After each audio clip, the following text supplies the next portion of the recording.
Okay, here we go with another of the instrument care and feeding videos, really designed for beginning students and their parents to kind of understand how to put together the instrument and the basic maintenance that's involved.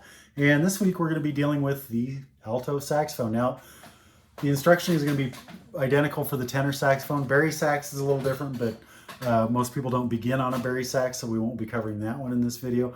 So this will work for tenor or alto sax.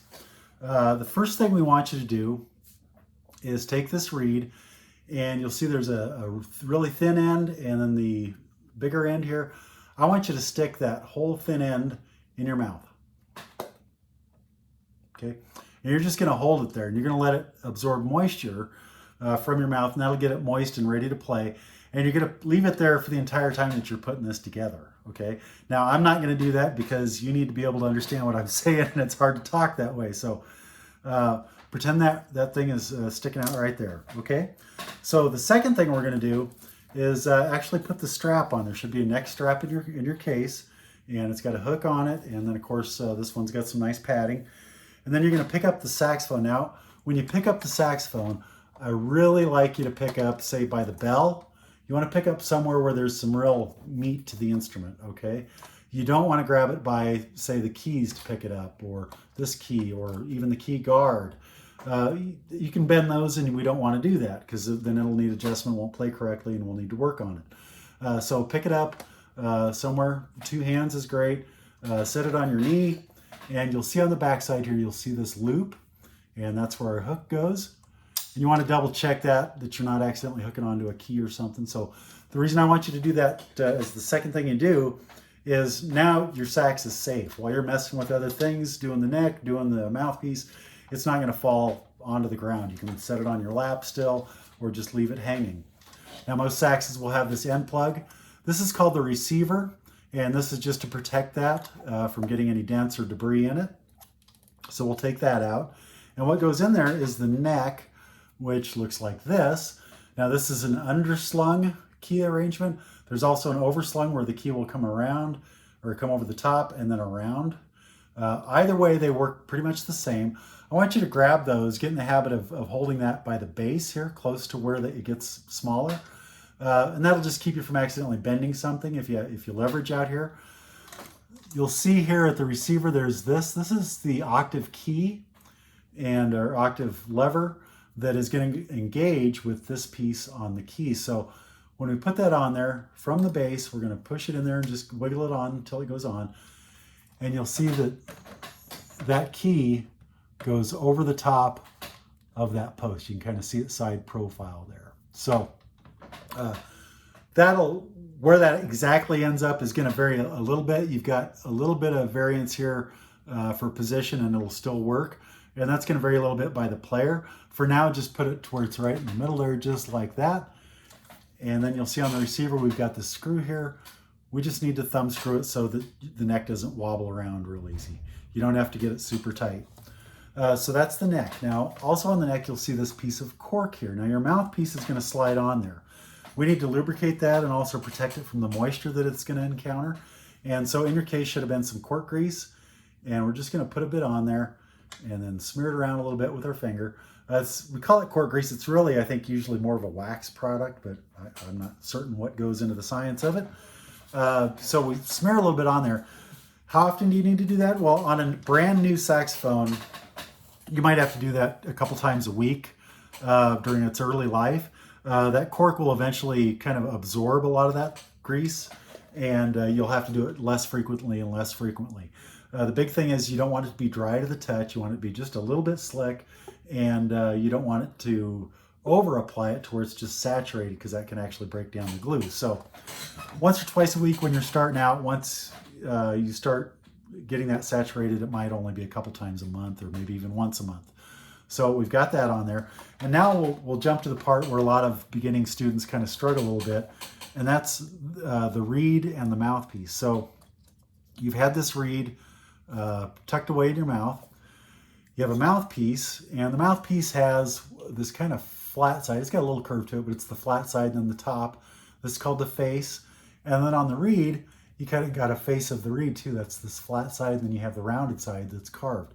So basically they need to go face to face, And when we're done here, that really thin carved edge will go towards the tip of the mouthpiece. So thin to thin and face to face, okay? When we're done here, clamping everything together, we want to be able to see just the smallest line of the mouthpiece at the end of the reed, okay? And then you want the reed centered. So we have to hold that on there with something, and that's where this guy comes in. This is called a ligature. And so there's kind of a wider end of the ligature and a narrower end. The wider end goes on first.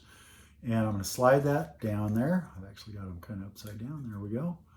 Slide that down there.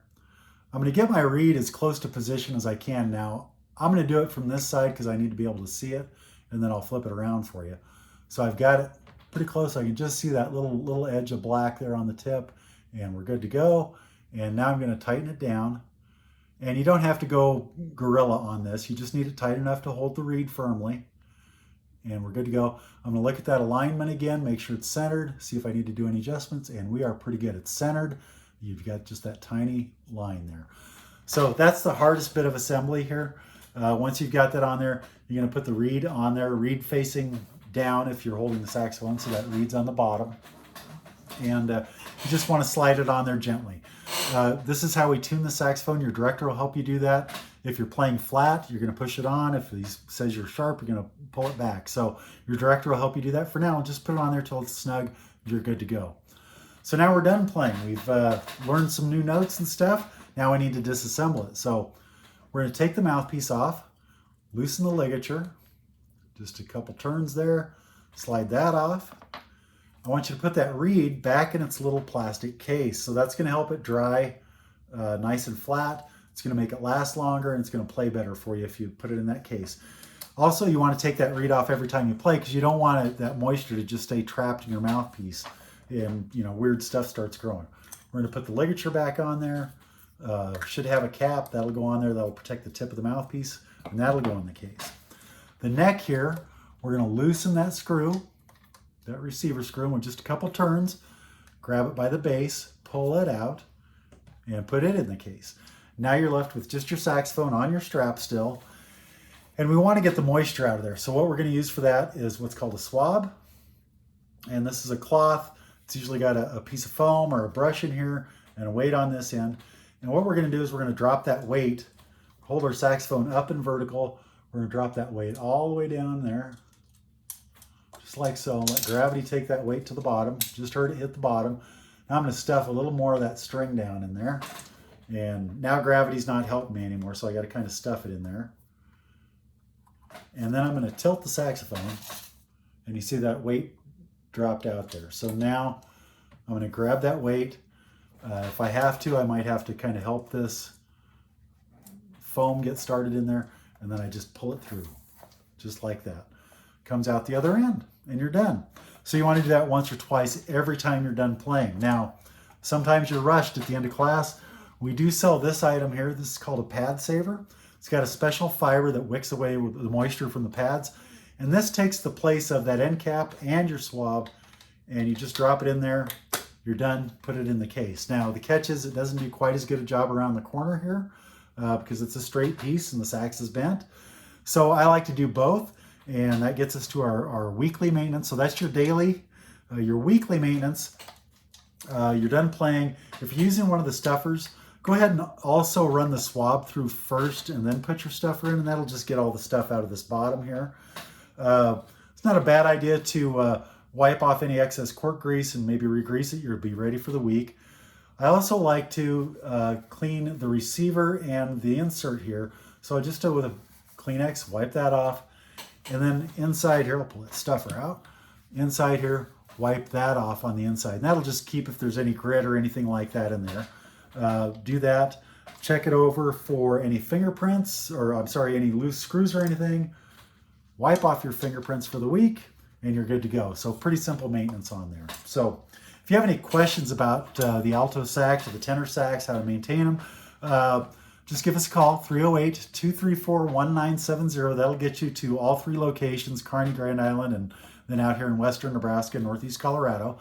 You can also call me directly if you're out here in the west, 308-284-8384. You can always check us out on the web at yondasmusic.com. Facebook, Instagram, and all that. Speaking of Facebook, excuse me, saxophone isn't your instrument, but you still need to know those basic procedures. We've got videos in the works for all of them. We've already got a few up. If you follow us on Facebook and click on the videos when you go to our page, you'll find the one for saxophone, clarinet, trumpet, and we'll finish the rest up this week. And so just keep checking there for more information. Until then, I will see you on the road, and enjoy your instrument. Take care of it. It'll take care of you.